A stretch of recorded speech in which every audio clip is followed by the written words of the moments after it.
कलीमुल्लाह। आज हम बात करेंगे पाकिस्तान में चीनी का कारोबार बड़े पैमाने पर किस तरह से किया जा सकता है और पाकिस्तान से चीनी की एक्सपोर्ट का बिजनेस किस तरह से कर सकते हैं। हमारे साथ है अली अकबर साहब। अस्सलाम वालेकुम सर, क्या हाल है? वालेकुम अस्सलाम कलीमुल्लाह। मैं ठीक हूँ, आपका क्या हाल है? अल्हम्दुलिल्लाह सर, मैं भी ठीक हूँ। सर आप हमें बताएं कि अगर कोई हमारा पाकिस्तानी भाई पाकिस्तान में चीनी का बिजनेस करना चाहता है तो जी इसका तरीकाकार क्या है? जी कलीमुल्लाह, आज का टॉपिक बहुत अच्छा है। बहुत शुक्रिया सर। अगर हम देखते हैं कि पाकिस्तान की मेजर जो प्रोडक्ट्स हैं जिसमें टेक्सटाइल आ जाता है, वो दुनिया में सबसे बड़ी एक्सपोर्ट्स जो है पाकिस्तान की इस हवाले से टेक्सटाइल सेक्टर में है। जी सर। तो टेक्सटाइल के बाद जो दूसरी बड़ी इंडस्ट्री है वो शुगर इंडस्ट्री है। जी सर। तो पाकिस्तान में तकरीबन 25 लाख लोगों को ये जॉब प्रोवाइड करती है शुगर इंडस्ट्री। टेक्सटाइल के बाद दूसरा बड़ा सेक्टर जो है वो शुगर इंडस्ट्री है। जी सर एक बिल्कुल। तरफ तो शुगर इंडस्ट्री के अंदर बहुत से वर्कर काम कर रहे हैं, जिसमें ऑफिस है, इंजीनियर्स हैं, दूसरा टेक्निकल स्टाफ है, वर्कर्स हैं। और साथ ही साथ क्योंकि पाकिस्तान एक एग्रीकल्चर कंट्री है, तो इस वजह से जो पाकिस्तान में शुगर केन है जिसे हम गन्ना कहते हैं, जी सर। उसकी बड़े पैमाने पर जो है वो काश्त होती है और वहाँ से फिर जो है वो उसी की प्रोडक्ट है शुगर। पाकिस्तान जो है दुनिया में आज से तकरीबन 5 साल पहले पाकिस्तान का 11वां नंबर था शुगर की एक्सपोर्ट के हवाले से। लेकिन फिर हर साल 10% के हिसाब से पाकिस्तान में ये इंक्रीज हुआ और अल्लाह का शुक्र है इस वक्त पाकिस्तान दुनिया का 8वां बड़ा मुल्क है, जो ग्रेजुअली जो है वो अपने दर्जे में बेहतरी आती जा रही है। जी सर। और बाज़ डाटा के मुताबिक 5वां बड़ा मुल्क है और बाज़ डाटा के मुताबिक तकरीबन 8वां बड़ा मुल्क है। तो अगर हम कंसिडर करें तो आप ये ज़्यादा ऑप्टिमिस्टिक हो लेते हैं कि 5वां बड़ा मुल्क है जहाँ से शुगर पूरी दुनिया को एक्सपोर्ट होती है। जी सर बिल्कुल तो ठीक इस है। हवाले से हम देखते हैं पाकिस्तान में सालाना तकरीबन 50 लाख टन जो है शुगर पैदा होती है, और जिसका तकरीबन आप समझ लें 80%, 70-80% लोकली कंज्यूम होता है और 30% के अराउंड जो है वो एक्सपोर्ट होता है। जी सर। और उसके साथ साथ अगर हम देखते हैं पाकिस्तान में जो गन्ने की पैदावार है, शुगर केन है, वो फसल तकरीबन 10 से 12 महीने में तैयार हो जाती है। लेकिन अगर इसी को हम देखते हैं ऑस्ट्रेलिया में ये 24 महीनों में तैयार हो रही है, दो जी साल सर। का अरसा लगता है। अगर ब्राज़ील में देखते हैं तो तकरीबन 18 माह में तैयार होती है। इसी तरह हवाई में यानी अमेरिका के अंदर भी तकरीबन 18 से 20 माह के अंदर तैयार होती है। तो पाकिस्तान और इंडिया ये ऐसे दो ममालिक हैं जहाँ पर 10 से 12 महीनों में फसल तैयार होती है। जी सर और बिल्कुल ठीक अल्लाह है। का शुक्र है कि यहाँ पर जो है पाकिस्तान इस कमोडिटी में हर साल 10% जो है वो इंक्रीज कर रहा है। और इसी वजह से पाकिस्तान के जो एक्सपोर्ट के रैंक है उसमें भी बड़ी बेहतरी है, 11वें से 8वें पे और 8वें से 5वें दर्जे पे है। सालाना तकरीबन $500 मिलियन जो है उसकी वो माशाल्लाह सर। एक्सपोर्ट होती है पाकिस्तान से। तो इस हवाले से हम देखते हैं जो बड़े एक्सपोर्टर्स हैं, जैसा कि हमने देखा कि ब्राज़ील है बहुत बड़ा एक्सपोर्टर है, उसके बाद थाईलैंड है, उसके बाद फ्रांस है, इंडिया है, और 5वें नंबर पर पाकिस्तान आ जाता है। तो ये जो है ब्राज़ील तकरीबन पहले $6 बिलियन की एक्सपोर्ट करता था, लेकिन वो ग्रेजुअली उसमें कमी आती जा रही है। थाईलैंड जो है तकरीबन 3 बिलियन के अराउंड, जो 2.5 बिलियन 2.6 बिलियन के अराउंड है। फ्रांस 1.4 बिलियन के अराउंड करता है, और इंडिया जो है तकरीबन $919 मिलियन के अराउंड करता है, और पाकिस्तान $500 मिलियन के अराउंड। तो आप ये देखें कि इंडिया पाकिस्तान से 5 गुना बड़ा रकबे के लिहाज से मुल्क है, लेकिन वो 900 मिलियन के अराउंड कर रहा है और पाकिस्तान 500 मिलियन के अराउंड। तो इस हवाले से पाकिस्तान का जो अगर हम देखते हैं डाटा और ओवरऑल रकबे के लिहाज से और पाकिस्तान में जो ग्रोथ है उस हवाले से, तो ये इसमें हम ग्रेजुअली हर साल इंक्रीज हो रहे हैं, और हत्ता कि इंडिया पाकिस्तान से इंपोर्ट करता है शुगर काफ़ी मिकदार में। तो अगर हम इसको देखते हैं ये बहुत हेल्पफुल है। शुगर इंडस्ट्री पाकिस्तान की दूसरी बड़ी इंडस्ट्री है टेक्सटाइल के बाद।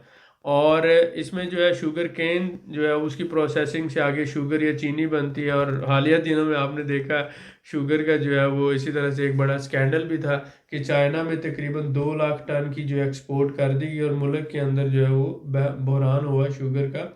लेकिन ये मसनूई था क्योंकि पाकिस्तान जो है ये पांचवा बड़ा एक्सपोर्टर है और उस पे उसके बाद शुगर काफ़ी मकदार में मौजूद है, ऐसा कोई इशू नहीं है। लेकिन आपको पता है कि जो माफिया हर जगह पे है, इस तरह यहाँ पर भी पाकिस्तान में भी इस तरह के मसाइल हैं। एनीवे अगर आप पाकिस्तान में शुगर का काम करना चाहते हैं बड़े लेवल पर, तो उसमें ये है कि आप एक तो अपने ब्रांड नेम से भी कर सकते हैं पैकिंग, क्योंकि आजकल गवर्नमेंट ने पॉलिसी बनाई है कि आप जो भी प्रोडक्ट देंगे वो दालें हों या चने हों या चावल हों या शुगर हो, वो पैकिंग में होगी। तो वो इसलिए आप उसकी पैकिंग करके 1 किलो की, 2 किलो की, 5 किलो की पैकिंग करके अपने ब्रांड नेम से पाकिस्तान में काम कर सकते हैं। जी सर। और उसके साथ साथ ये है कि पाकिस्तान में जो सूबा ये आ जाता है पंजाब, यहाँ पर तकरीबन आप समझ लें कि सूबा पंजाब में 32 लाख टन जो है वो पैदा हो रहे हैं ये शुगर। और अगर सिंध में आते हैं तो 15 लाख टन सिंध के अंदर पैदा हो रहा है। तो इसका मतलब है कि जो टोटल प्रोडक्शन है 50 लाख टन है, तो उसका टोटल प्रोडक्शन का नियरली 60 to 65% सिर्फ पंजाब में पैदा हो रहा है और अराउंड 30% के अराउंड जो सिंध में पैदा हो रहा है। और बाकी के अंदर जो है तकरीबन 5%, 3 लाख टन के करीब जो है। तो टोटल अगर आप देखते हैं पंजाब में 32 लाख टन है और सिंध के अंदर 15 लाख टन पैदावार हो रही है और इसी तरह से के अंदर 3 लाख टन के अराउंड हो रही है। तो पंजाब से सिंध में और इसी तरह से के में और बलूचिस्तान में इन कंट्री ट्रेड भी हो सकती है, होलसेल का इसका सेटअप बन सकता है, ब्रांड हो सकता है। और इसके साथ साथ जब आप इसका साइकिल आपको समझ आ जाता है, जैसे मोस्टली साल में 2 महीनों में इसका जो होते हैं वो फसल काश्त होती है, एक तो सितंबर के अंदर होती है और एक इसी तरह से जनवरी फरवरी के महीनों में होती है। तो इस हवाले से अगर हम देखते हैं कि पाकिस्तान में अगर आपको समझ आती है कि हमने कौन से सीज़न में बाइंग करनी है मिलों से शुगर और उसको बाद में किस तरह से स्टोरेज करना है और उसको बाद में किस तरह से प्रोसेस करना है, तो ये सारे साइकिल को आप समझ जाते हैं तो आप लोकल भी और इंटरनेशनल लेवल पर भी ट्रेड कर सकते हैं। अगर आप देखते हैं तो बहुत बड़े लेवल पर हम शुगर एक्सपोर्ट कर रहे हैं, जिनमें हम किन ममालिक को एक्सपोर्ट कर रहे हैं उसमें आप देखें अफ़गानिस्तान है। तकरीबन हम 187 मिलियन, अगर आप रफली इसको कर लें 190 मिलियन के अराउंड जो है हम शुगर अफ़गानिस्तान को एक्सपोर्ट कर रहे हैं। म्यांमार को तकरीबन 64.8 मिलियन के अराउंड कर रहे हैं। और इसी तरह से डिजीबूटी जो आ जाता है हमारे पास अफ्रीका में, इसको 29 मिलियन के अराउंड कर रहे हैं। और इसी तरह मोंटेनेग्रो आ जाता है, ये हमारे पास यूरोप के अंदर है, ये 27 मिलियन यहाँ पर कर रहे हैं। इंडिया को 23 मिलियन की हम एक्सपोर्ट कर रहे हैं और साथ ही साथ यूएई जो है 18 मिलियन की हम उसको एक्सपोर्ट कर रहे हैं। और इसी तरह सऊदी अरेबिया को 15 मिलियन की हम एक्सपोर्ट कर रहे हैं, सोमालिया को 11 मिलियन की और ताजिकिस्तान को 6 मिलियन की, उज़्बेकिस्तान को भी तकरीबन 6 मिलियन की और श्रीलंका जो है उसको 5 मिलियन की हम कर रहे हैं। तंजानिया जो है 3 मिलियन की और यमन को 2.9 और चाइना को 2.5 मिलियन की और साथ ही साथ कतर को 2.25। तो अगर आप देखते हैं अफ़गानिस्तान है, म्यांमार है, मोंटेनेग्रो है, इंडिया है, यूएई है, सऊदी अरेबिया है, सोमालिया है, उज़्बेकिस्तान है, ताजिकिस्तान है और उसके साथ साथ आप कतर और चाइना को भी ले लें, श्रीलंका है। तो ये सारे ममालिक को हम तकरीबन ये 15 से 20 के करीब ममालिक हैं जिनको पाकिस्तान बड़े पैमाने पे शुगर एक्सपोर्ट करता है। तो आप समझ सकते हैं इनमें बहुत इजी एक्सेस है। अगर हम देखते हैं कि उज़्बेकिस्तान है या ताजिकिस्तान है, यहाँ पर जो है बड़े आसानी से काम हो सकता है। और साथ ही साथ श्रीलंका है, कतर है और ये जो डिफरेंट ममालिक हैं इनमें टर्की में भी बड़े अच्छे पैमाने पे काम हो सकता है शुगर का। तो नई मार्केट में टर्की है, रशिया है, यूक्रेन है, आज़रबाईजान है, इन ममालिक में हम काम कर सकते हैं। जो दुनिया के बड़े एक्सपोर्टर ममालिक हैं। तो ये बात याद रखें कि दुनिया में जो ये बहुत कम ममालिक हैं, तकरीबन 10 से 12 ममालिक हैं जो शुगर को एक्सपोर्ट कर रहे हैं, और जिनमें पाकिस्तान का 5वां नंबर है। एक्सपोर्टर्स में आपको बता देता हूँ कि ब्राज़ील जो है ये नंबर 1 है, और उसके बाद इंडिया, और उसके बाद क्यूबा और चाइना, और उसके बाद पाकिस्तान का 5वां नंबर है। और इसके बाद मैक्सिको आ जाता है, थाईलैंड है, फिलिपाइन है, कोलंबिया है और अमेरिका। तो Brazil, India, Cuba, China, Pakistan, Mexico, Thailand, और इसी तरह फिलिपाइन आ गया, और कोलंबिया है और अमेरिका है। पाकिस्तान में पंजाब का जो इलाका है, यहाँ पर जो है नियरली 65% जो टोटल पाकिस्तान की प्रोडक्शन है वो पैदा होती है। और पंजाब के बाद सिंध है, और सिंध के बाद KPK का आ जाता है। सिंध में तकरीबन 30% जो है वो काश्त होती है। इसके 2 सीज़न हैं, एक तो इसमें फाल आ जाता है, और एक ही से जो जिसमें मिड सितंबर से शुरू होकर ये मिड अक्टूबर तक जाता है, और दूसरा स्प्रिंग सीज़न आ जाता है। ठीक है, और इस तरह से हम आगे चलते जाते हैं। तो इसमें नियरली जैसे मैंने बताया आपको, राउंड अबाउट पाकिस्तान में जो टोटल प्रोडक्शन है 50 लाख टन सालाना जो है वो पैदा होती है, जिसका 30 to 40% एक्सपोर्ट हो जाता है, और बाकी सारा लोकली कंज्यूम होता है। और पाकिस्तान जो है, पाकिस्तान में टेक्सटाइल के बाद शुगर इंडस्ट्री दूसरा बड़ा सेक्टर है जो एम्प्लॉयमेंट भी लोगों को प्रोवाइड करती है, और साथ ही साथ मुल्क को एक बहुत बड़ा ज़र मुबादला कमा कर भी देती है। जी सर, बिल्कुल ठीक है सर, बहुत शुक्रिया सर आपका, बड़ी डिटेल से आपने बताया। सर मैं आपसे पूछना चाहूँगा कि पाकिस्तान में चीनी की कौन कौन सी किस्में पाई जाती हैं, और चीनी के जो शुगर मिल्स हैं वो किन इलाकों में हैं? बेसिकली अगर आप देखते हैं तो पाकिस्तान में चीनी की अगर हम समझें तो ज़्यादातर तो एक ही किस्म है। जी ठीक सर। है, लेकिन क्वालिटी जो है उस हिसाब से अगर हम कह सकते हैं कि वो उसका दाना छोटा है, या थोड़ा सा जब उसकी प्रोसेसिंग का फ़र्क आता है ना, तो प्रोसेसिंग में जो होता है लेवल आ जाते हैं, उसके जी सर। स्टेजेस आ जाती हैं। तो प्रोसेसिंग के हिसाब से थोड़ा फ़र्क आ जाता है कि वो लेस वाइट होती है, क्रीमी वाइट होती है, या प्योर वाइट होती है। और बिल्कुल उसके ठीक है बाद सर। अगर हम देखते हैं, एक तो जो पाकिस्तान के अंदर शक्कर जिसे हम कहते हैं, ऑर्गेनिक शुगर उसको कहा जाता है, जी सर। तो वो लेस प्रोसेस्ड होती है। और आज जैसे दुनिया आगे जा रही है, तो वो दुनिया में शुगर की डिमांड भी जो है वो बढ़ रही है, जिसे हम ऑर्गेनिक शुगर या शक्कर कह लें। जी सर, बिल्कुल तो ठीक है। पाकिस्तान में भी ऑर्गेनिक शुगर की तरफ या शक्कर की तरफ लोग आ रहे हैं, क्योंकि वो बहुत ज़्यादा हेल्दी है एज कम्पेयर टू ये वाइट शुगर के। जी सर, बिल्कुल ऐसा ही। तो अगर हम इसको देखते हैं तो आप 2 इसकी किस्में मेन कर लें। एक तो देसी शुगर कह लें, जिसको हम ऑर्गेनिक शुगर कहेंगे, जी सर, और बिल्कुल एक ठीक है। नॉर्मल जो है प्रोसेस्ड है, जो है केमिकली प्रोसेस्ड शुगर है, जो वाइट शुगर वाइट कहलाती है। शुगर होती है सर तो जो। मोस्टली पाकिस्तान से जो है ना ये वाइट शुगर एक्सपोर्ट होती है, और इसकी पैकिंग अराउंड 2 kg के अराउंड, और उसके साथ साथ फर्दर डिपेंड करता है 5 kg, 2 kg, या जो है आपका कस्टमर जितनी, लेकिन मोस्टली 2 kg की डिमांड आती है। जी और इसके सर, अलावा बिल्कुल ठीक है। शुगर के क्यूब्स होते हैं छोटे से, तो वो क्यूब्स की फॉर्म में भी एक्सपोर्ट होती है पाकिस्तान से। जी सर, बिल्कुल ठीक है, बहुत शुक्रिया। तो सर मैं आपसे जानना चाहूँगा कि चीनी के इस्तेमालात और इसकी खरीदारी कब करनी चाहिए, कौन सा महीना साल में बेहतर है? देखें, चीनी जो है, जैसे मैंने बताया कि ये साल में 2 दफ़ा गन्ने की काश्त होती है। जी सर। लेकिन जो शुगर कैन है ये इसी तरह से हर 6 महीनों के बाद मार्केट में आता है। जी सर। ठीक है, तो इसमें ये जो है आप समझ लें कि अगस्त और सितंबर के महीना जो है ये बहुत अहम होते हैं इसकी बाइंग के लिए। जी सर, बिल्कुल ठीक है, ठीक है। और इसमें जो है वो पुरानी शुगर का सारा उन्होंने निकालना होता है, और नई जो है वो सारी उन्होंने स्टोरेज करनी होती है, प्रोसेस करनी होती जी है। सर, तो बिल्कुल ठीक। इसलिए सितंबर, अगस्त सितंबर के महीनों में अगर बाइंग की जाए तो ज़्यादा अच्छा है। और इसके साथ साथ इस्तेमालात की आपने बात की, तो इस्तेमालात में तो एक बहुत लंबी लिस्ट है, जिसमें अगर हम देखते हैं कि आप ये समझें कि जितनी भी कन्फेक्शनरी इंडस्ट्री है, मतलब जो गोलियां टॉफ़ियों वाली इंडस्ट्री है, उस सारी में जो है शुगर यूज़ होती है। ऐसा ही है उसके सर। अलावा जूसेस हैं, जैम्स हैं, जो बेकरी इंडस्ट्री है, हर जगह पे यूज़ होती है शुगर। और उसके साथ साथ अगर आप देखते हैं ये मिठाइयाँ जितनी भी पाकिस्तान में बनती हैं, जी सर, बिल्कुल। सारी सारी उसमें शुगर का यूज़ होता है। और इसके साथ अगर आप देखते हैं फूड एंड बेवरेज, मसलन आप कोका कोला ले लें, आप पेप्सी ले लें, उसमें भी वो जितना भी फूड और बेवरेज इंडस्ट्री है वो शुगर का यूज़ करती है। जी और सर। साथ ही साथ हमने देखा कि ये जो है हमारे पास एक्सपोर्ट भी होती है।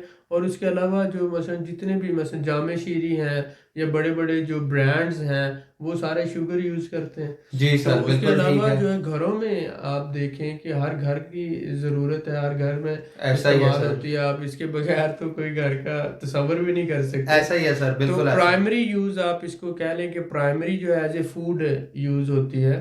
और सेकेंडरी अगर आप इसको ले लेते हैं तो आप फूड एंड बेवरेज इंडस्ट्री है, जी सर, कन्फेक्शनरी बिल्कुल ठीक इंडस्ट्री है। है, जूस और जैम इंडस्ट्री है, बेकरी इंडस्ट्री है। और इसके साथ साथ अगर आप स्वीट इंडस्ट्री ले लें वो सारे आ जाते हैं। और फिर साथ साथ ये एक्सपोर्ट भी होती है। जी सर, बिल्कुल ठीक है, बहुत शुक्रिया। सर, जैसा कि आपने एक्सपोर्ट के हवाले से बताया, तो अब मैं आपसे पूछना चाहूँगा कि अगर कोई हमारा पाकिस्तानी भाई चीनी की एक्सपोर्ट का बिजनेस करना चाहता है, तो नई मार्केट्स कौन कौन सी हैं और किस तरीके से उन नई मार्केट्स में वो बिजनेस कर सकता है?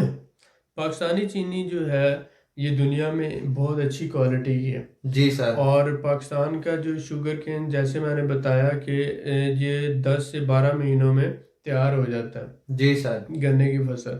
लेकिन बाकी ममालिक में तकरीबन 2 साल का अरसा लगता है, 24 महीनों का।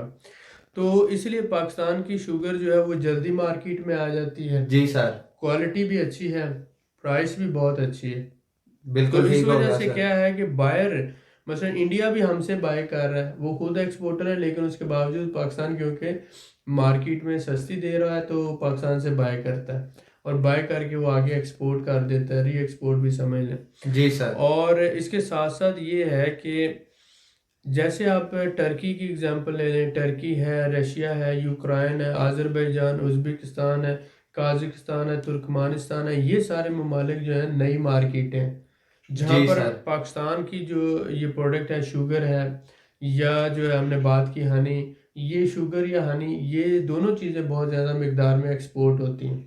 और इसके साथ साथ पाकिस्तान की टेक्सटाइल इंडस्ट्री जो है वो भी बहुत ज़्यादा काम कर रही है। तो नई मार्केटों में जो लोग काम करना चाहते हैं उनको चाहिए कि वो रशिया के अंदर, टर्की के अंदर और साथ आज़रबाईजान है, उज़्बेकिस्तान है, इन मार्केट्स को फोकस करें। जी सर, बिल्कुल ठीक है, बहुत शुक्रिया। सर, मैं आपसे जानना चाहूँगा कि चीनी की जो पैकिंग रिक्वायरमेंट है, यानी कि एक्सपोर्ट पैकिंग की जो रिक्वायरमेंट क्या है इसकी?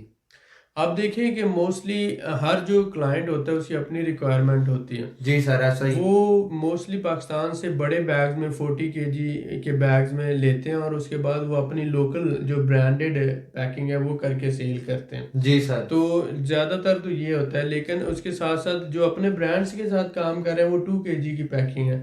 तो 2 केजी, 5 केजी और 40 केजी की पैकिंग जो है मोस्टली चलती है। जी सर, बिल्कुल तो ठीक है, इसमें इसी बहुत तरह शुक्रिया सर। जी। सर, मैं आपसे जानना चाहूँगा कि ये जो एक्सपोर्ट बिजनेस में क्वालिटी मेंटेन करना क्यों ज़रूरी है? देखिए क्वालिटी जो है हर प्रोडक्ट के लिए बहुत अहम होती है। वो चाहे शुगर हो, चाहे वो बासमती चावल आ जाए, चाहे वो रेड चिल्ली है, टर्मरिक है, हनी है, या फिर आप कोई टेक्सटाइल प्रोडक्ट्स ले रहे हैं, बेडशीट है, टॉवल है। कोई भी प्रोडक्ट जब आप आते हैं उसकी एक्सपोर्ट लेवल पे जी सर। तो तब आपको कस्टमर जो है वो स्पेसिफिकेशन देता है। हर कंट्री के अपने कुछ रूल्स हैं, रेगुलेशंस हैं, रिक्वायरमेंट्स हैं। जी सर, बिल्कुल ठीक है। जो साइजेस के हवाले से हो सकते हैं, कलर के हवाले से हो सकता है। इसी तरह से अगर हम फूड की बात करते हैं तो फूड के अंदर भी कुछ क्वालिटी के पैरामीटर्स हैं। जी सर, ठीक ऐसा है ही कि है। इसकी प्रोसेसिंग इस हद तक होनी चाहिए, इसे इतना जो है केमिकली प्रोसेस्ड होना चाहिए, इतना ऑर्गेनिक होना चाहिए, इस टेम्परेचर प्रेशर पे ये प्रोसेस होनी चाहिए और ये कलर होना चाहिए और ये साइज होना चाहिए।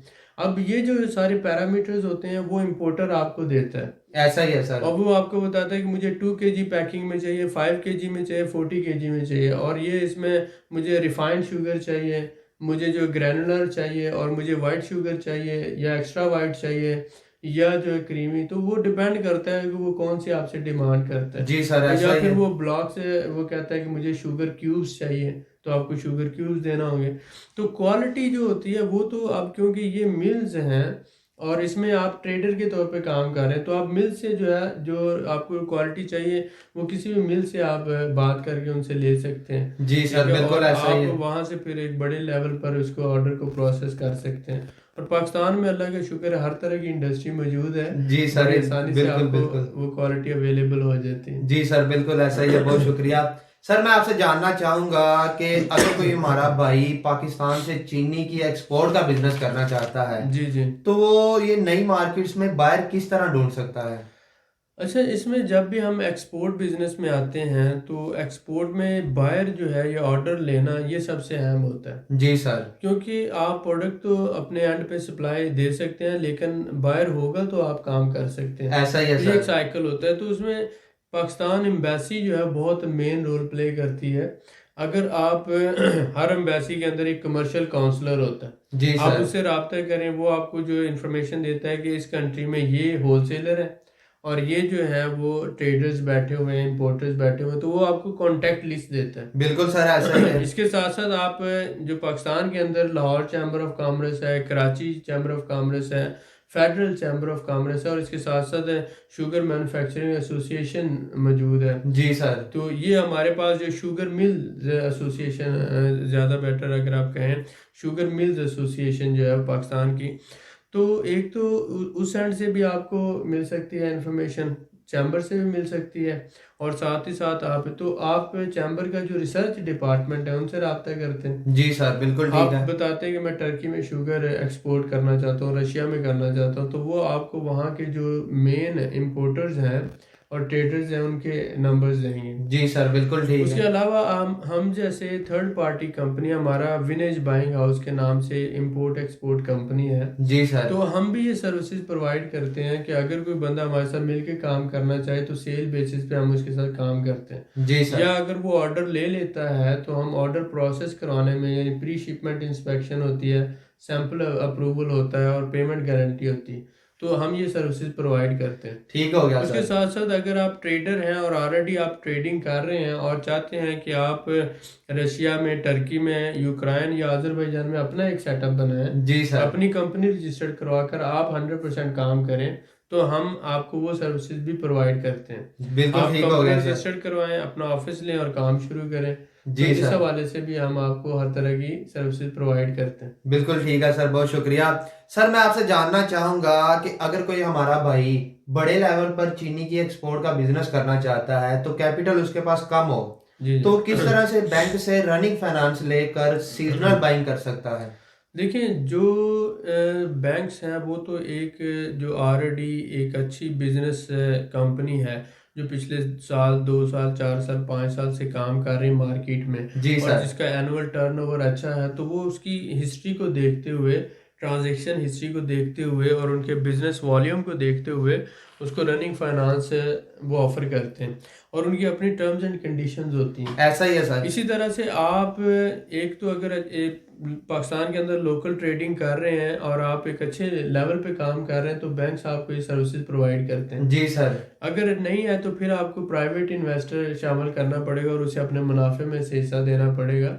लेकिन ये ज़रूरी है कि आप सीज़न में बाइंग कर लें, जी ताकि सर। आप उसको फिर बाद में अच्छे मुनाफे पे सेल कर सकें। जी सर, ऐसा ही है, बिल्कुल ठीक है। सर मैं आपसे जानना चाहूंगा कि जो हमारे भाई छोटे लेवल पर चीनी के एक्सपोर्ट का बिजनेस कर रहे हैं, जी जी। अगर वो बड़े लेवल पर अपने काम को बढ़ाना चाहते हैं, तो जो बिग सप्लायर्स होते हैं किस तरह से उससे सर्विस ली जा सकती है? देखिए, जो बिग सप्लायर्स होते हैं उनके पास बहुत बड़ी तादाद में जो है वो सप्लाई मौजूद होती है, क्योंकि उन्होंने पूरा साल सप्लाई देना होती है अपने कस्टमर्स जी को, सर, ऐसा ही। और वो पिछले 10 साल से, 15 साल से या 20 साल से मार्केट में काम कर रहे हैं। आप नए हैं मार्केट में, आप मार्केट में पेनिट्रेशन करना चाहते जी हैं, तो सर। आपको टीम वर्क करना पड़ता है। तो आप किसी भी बड़े सप्लायर के साथ मिलकर, वो अगर पूरे लाहौर में, पूरे कराची में सप्लाई दे रहा है, जी तो सर। आप एक एरिया जो है स्पेसिफाइड उसके ले लेते हैं, और आप कहते हैं कि मैं आपके साथ मिलकर टीम वर्क में काम करना चाहता हूँ, आप मुझे सपोर्ट करें। जी सर, तो ऐसा ही है। डिपेंड करता है कि वो बंदा आपको सपोर्ट करे, और इसके साथ साथ आप फिर इंटरनेशनल मार्केट में काम करते हैं। जी सर। देखें, एक बंदा पूरी दुनिया को कैप्चर नहीं कर सकता, तो टीम वर्क में काम होता है। आप मतलब डिपेंड करते हैं कि आप किस तरह से काम करने को प्रेफर करते हैं। जी सर, ऐसा ही है, तो इस बिल्कुल हवाले ठीक से है। वो ज़रूरी है कि आप इस चीज़ को मद्देनज़र रखें। जी सर, बिल्कुल ठीक है, बहुत शुक्रिया।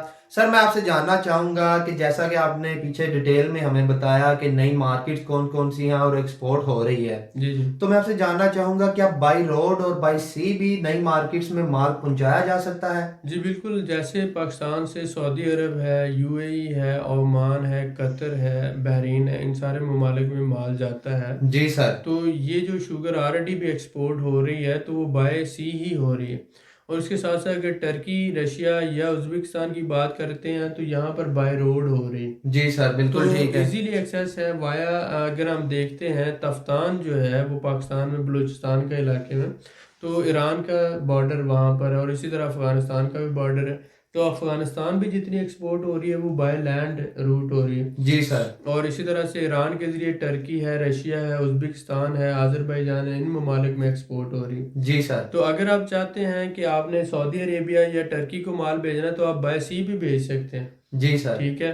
और इसके साथ साथ टर्की को आप बाय रोड भी भेज सकते हैं ईरान के ऐसा रास्ते। ही है सर, तो बिल्कुल। दोनों रास्ते आपके पास मौजूद है। डिपेंड करता है जियोग्राफिकली आपने किस मुल्क के साथ काम करना है। जी सर, बिल्कुल ठीक है। सर मैं आपसे जानना चाहूँगा कि अगर कोई हमारा भाई नई मार्केट्स में बिजनेस करता है जी जी। एक्सपोर्ट का, तो उसके लिए पेमेंट सेफ्टी किस तरह से मुमकिन है? पेमेंट सेफ्टी जो है आप देखें कि पेमेंट्स जो होती हैं या तो वो एडवांस पे होता है 50% एडवांस और 50% ऑन जो है शिपमेंट है या डॉक्यूमेंट्स के अगेंस्ट हो जी जाता सर, ऐसा ही है। है। दूसरा ये होता है कि एलसी होती है रिवोकेबल और इरिवोकेबल। जी सर।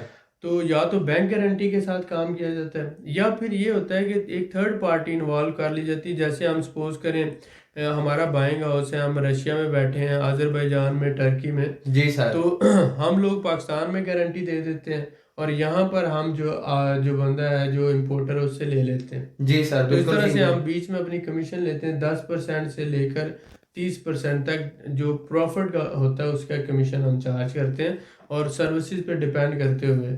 तो उसमें पेमेंट वो 100% आपकी सिक्योर होती है। जी सर, बिल्कुल ठीक है, बहुत जी शुक्रिया। जी सर मैं आपसे जानना चाहूँगा कि बहुत से हमारे भाई, जैसा कि आप जानते हैं कि पाकिस्तान में बहुत से बिजनेस कर रहे हैं। अगर कोई हमारा भाई नया आता है इस बिजनेस में, चीनी का कारोबार शुरू करता है, तो उसको कहाँ से स्टार्ट करना चाहिए?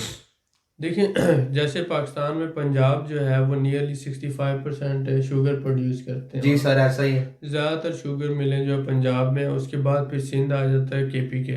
तो पंजाब में है तो पंजाब से शुरू करें, सिंध में है तो सिंध से शुरू करें, केपी के में है तो वहाँ से शुरू करें। जी सर। आप अपने एरिया में सबसे पहले शुरू करें एक छोटे लेवल पे।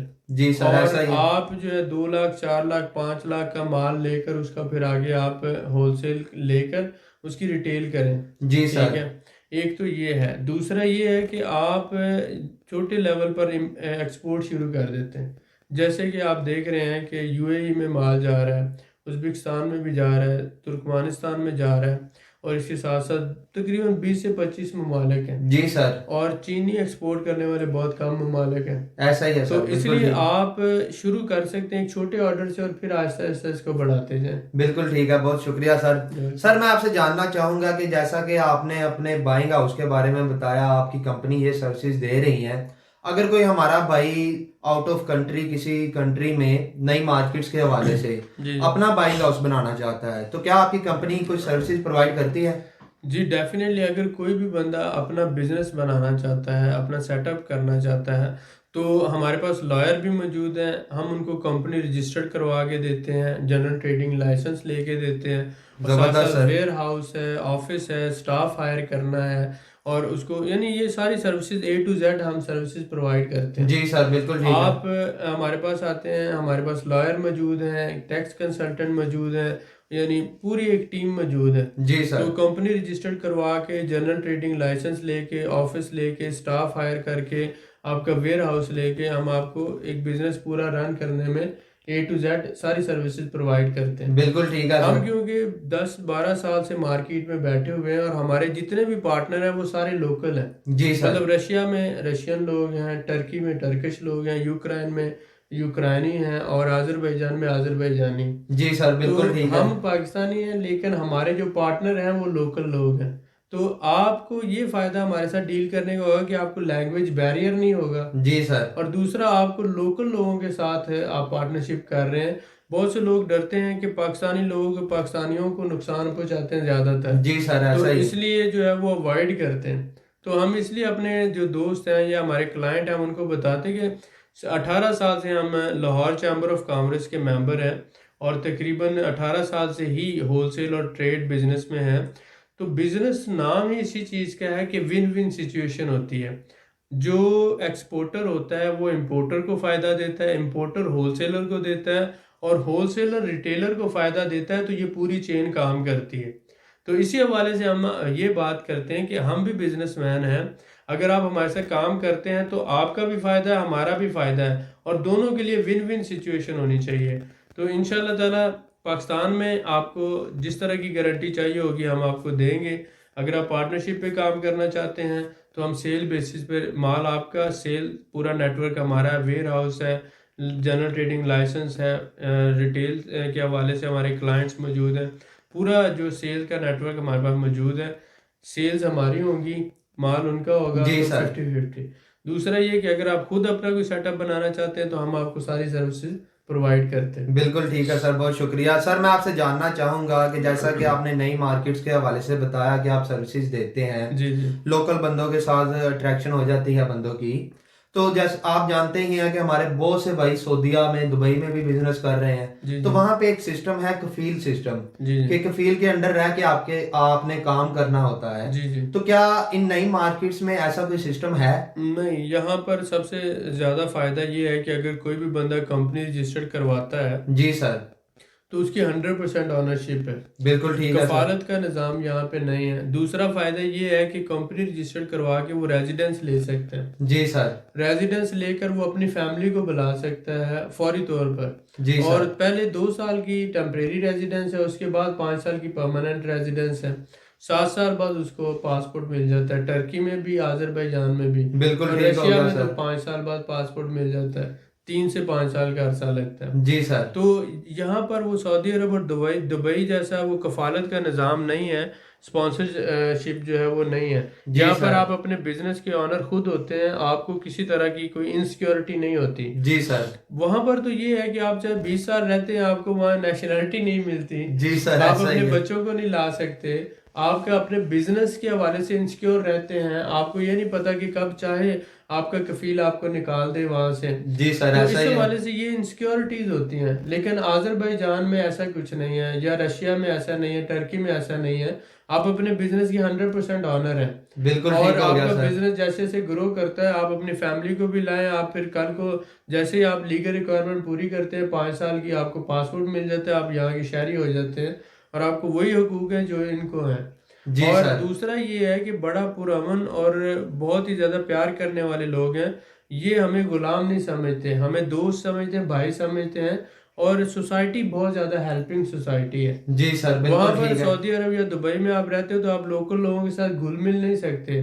आप अपने आप को जो है ना वो हमेशा एक जो इन्फ्योरिटी कम्प्लेक्स के अंदर रहते हैं, हमेशा परेशान रहते हैं कि आप सिर्फ अपने आप को एक मजदूर, एक लेबर, एक गुलाम जैसा ही समझते हैं वहां पर। जी सर, ये तो जैसा बहुत भी मसला। पैसा तो कमा लेते हैं लेकिन आप अंदर से जो है ना वो डिग्रेड होते रहते हैं। जी सर, लेकिन ऐसा ही यहाँ है। पर ऐसा नहीं है। यहाँ पर आप जो भी काम कर रहे हैं, आप बिजनेस ओनर हैं, आप दुकानदार हैं, आपकी अपनी दुकान है, चाहे छोटी है बड़ी है, आप छोटा या बड़ा बिजनेस चला रहे हैं, आपको सोसाइटी में एक इज्जत मिलता है, प्यार मिलता है।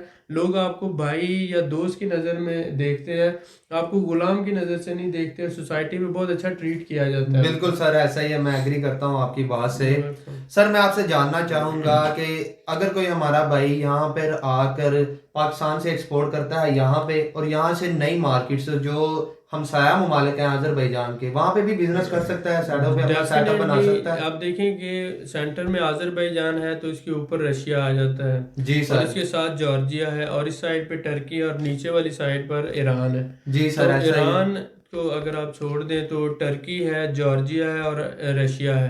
टर्की, जॉर्जिया, रशिया, इन तीनों ममालिक में आप बिजनेस कर सकते हैं। माशाल्लाह सर। और यहाँ पर जो अभी बहुत सारी आप समझ लें कि आज़रबाईजान और टर्की जो है ये दोनों टर्किश नेशन है। जी और सर। इनको इनके यहाँ एक कहावत है कि 2 नेशन जो है 1 मिल्लत, यानी कि एक कौम और 2 मुल्क आ गया। जी सर। ठीक है, 1 नेशन 2 कंट्री।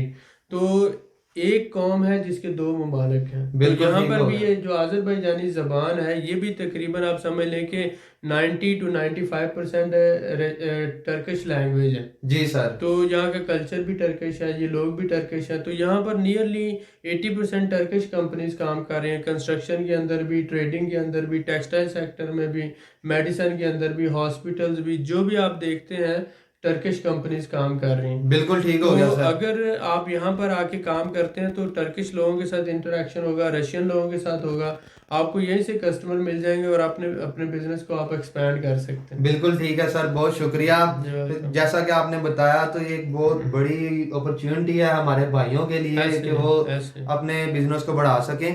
तो सर मैं आपसे जानना चाहूंगा कि अगर कोई हमारा भाई यहाँ पे बिजनेस करता है, अजरबैजान से अपनी साइडों की मार्केट्स में भी अपना सेटअप बनाता है, तो उसके लिए टैक्स की रेशो क्या है? टैक्स जो है यहाँ अजरबैजान में 4% है, बहुत कम टैक्स है। आपको एक सिंप्लीफाइड टैक्स सिस्टम के तहत आप जितना भी बिजनेस करते हैं उसकी जो टोटल ट्रांजैक्शन होती है उसका 4% आपने टैक्स देना है जी अगर सर। बाकू में बिजनेस कर रहे हैं। लेकिन अगर बाकू से बाहर हैं तो आपको 2% टैक्स देना होता बिल्कुल ठीक है सर, बहुत शुक्रिया सर आपका। है। मजीद मालूमात के लिए हमारे चैनल को सब्सक्राइब करें, वीडियो को लाइक करें और शेयर करें, बेल आइकन को जरूर प्रेस करें ताकि हमारी अगली वीडियो आपको मिल सके। अल्लाह हाफिज।